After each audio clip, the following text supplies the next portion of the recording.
Hello everyone, welcome back to my channel, Do It With Us. Hey everyone, welcome back to the channel. In today's video, I'm going to show you how to fix Chrome video not playing on mobile. If Chrome is not loading videos, buffering forever, or not playing them at all, don't worry, I'll walk you through the steps to fix it easily. The first thing you need to check is your internet connection. If you're using Wi-Fi, try switching to your mobile data and see if the video starts playing.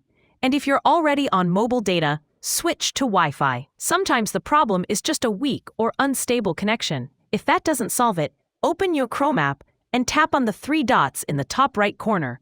From here, go into Settings.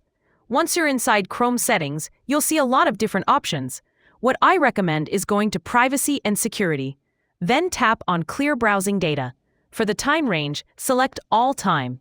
You'll see three options: Browsing History, Cookies, and Cached Images and Files. If your browsing history and cookies are important, you can keep those unchecked. For now, I'll select only cached images and files.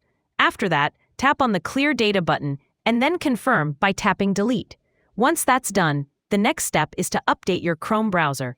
Go to the Play Store or App Store, depending on whether you're using an Android or iPhone. Search for Google Chrome and check if an update is available. If you see an update button, make sure to update Chrome to the latest version because outdated versions can cause video playback issues. And that's it. Hopefully one of these methods helped you fix the problem, and now your videos are playing smoothly in Chrome again. Don't forget to like, comment, and subscribe. Thanks for watching, and I will see you in another video.